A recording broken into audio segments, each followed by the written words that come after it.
Hello friends, இந்த வீடியோவில் என்ன பார்க்க போனால் சிறகடி காசு சீரியல் என்ன போட போகிறாங்க பார்க்க போகிறோம்.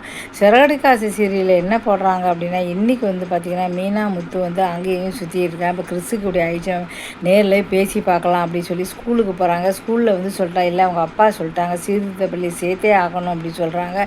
அதே மாதிரி ரோகிணி மகேஷும் வந்து வராங்க. இப்போ இப்படியாவது பேசி பார்த்தா தான் சரியாகும் அப்படி சொல்கிறாங்க.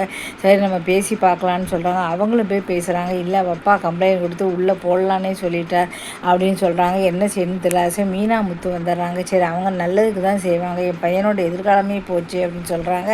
இப்போவாவது வந்து ரோகிணி வந்து திருந்தினா நல்லாயிருக்கும் அப்படின்னு நினைக்கிறேன். ஏன்னா இப்போ கூட வந்து பார்த்தோன்னா பையன்தான் எனக்கு முக்கியம் அப்படின்னு நினச்சிருந்தானே எனக்கு இந்த வாழ்க்கையே வேண்டாம் அப்படின்னு நினைக்கலாமே. இவங்களுக்கு இருக்கா வாழ்க்கை, இந்த வாழ்க்கை வேண்டாம், நான் அம்மா கல்யாணம் ஆயிடுச்சு, எனக்கு பையன் இருக்கான், நான் அவனை வச்சு கூட்டிகிட்டு வச்சுப்பேன், இல்லைன்னா எனக்கு வாழ்க்கை வேண்டாம்னு சொல்லி சம்பாதிக்கிறாங்க. தனியாக கூட இருக்கலாமே. அப்படி எதுக்கு வந்து மனோஜ் மேலே பைத்தியமாக இருக்கணும். இப்போ கூட வந்து பார்த்தீங்கன்னா ரோகிணிக்கு புத்தி இல்லை அப்படின்னு சொல்லலாம்.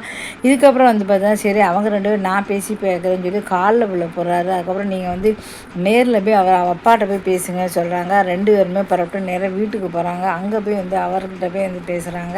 அதெல்லாம் கிடையாது, என்ன ஆனாலும் சரி நான்லாம் வந்து பார்த்தீங்கன்னா முடியாதுன்னா முடியாதான், கம்ப்ளைண்ட்டை வாபஸ் ஆக மாட்டேன், உங்கள் பையன் வந்து ரொம்ப பொல்லாதவன் அப்படி இப்படின்னு சொல்கிறாரு. கிறிஸுக்காக எதுக்காக புருஷனும் பொண்டாட்டி இப்படி வந்து வலிகிறாங்கன்னு தெரியல. இல்லை பெத்த அம்மையே வந்து பார்த்தீங்கன்னா தன்னோட வாழ்க்கை தான் பெருசு, கிறிஸ்து வாழ்க்கை எப்படி போனாலும் பரவாயில்ல. இப்போ கூட வந்து உண்மையை சொல்லலாம். இந்த மாதிரி எனக்கு கல்யாணம் ஆச்சு, நான் குழந்தை இருக்கேன் அப்படின்னு சொல்லி விஜயாட்ட இப்போ கூட உண்மையை சொல்லலாம். அவளே வேண்டாம் அப்படி இருக்கும்போது மீனாக்கும் முத்துக்கும் என்ன தான் வந்ததோ தெரியல, ஓவராக தான் ஆட்டம் ஆடுறாங்க அப்படின்னே சொல்லலாம். இப்போ வந்து பார்த்திங்கன்னா இதைத்தான் வந்து இன்றைக்கி புறாவே வந்து காட்டிக்கிட்டு இருக்காங்க. அதுக்கப்புறம் வந்து பழைய ஃப்ரெண்டு வித்யா ஒரு நிமிஷம் வந்து காட்டுறாங்க. அவள் வந்து நல்லது சொல்கிறா, மீனா முத்து நல்லது தான், நீ அவளுக்கு சப்போர்ட் பண்ணுறா, அது இது சப்போர்ட் பண்ணுறதால தான் அவளை வெறுக்க ஆரம்பித்து மகேஷ்னு புது ஃப்ரெண்டை வந்து தேடிட்டு இருக்காங்க. ஒரு நிமிஷம் வந்து காட்டுறாங்க. அதெல்லாம் நான் சொன்னால் கேட்க மாட்டேன்னு சொல்லி ரோகிணி இப்போவும் வந்து திமிர் பிடிக்கிறாங்க. இதுக்கப்புறம் என்ன நடக்க போகுது அப்படின்னு வந்து தெரியலை. இந்த சீர்திருத்த பள்ளியை பற்றி வந்து முத்துக்கு பின்னால் ஒரு ஃப்ளாஷ்பேக் இருக்குது, அதை காட்ட போகிறாங்களா என்னன்னு தெரியல. இப்போ கூட வந்து ரோகிணி வந்து திமிர் பிடிச்சவளாக தான் இருக்கா.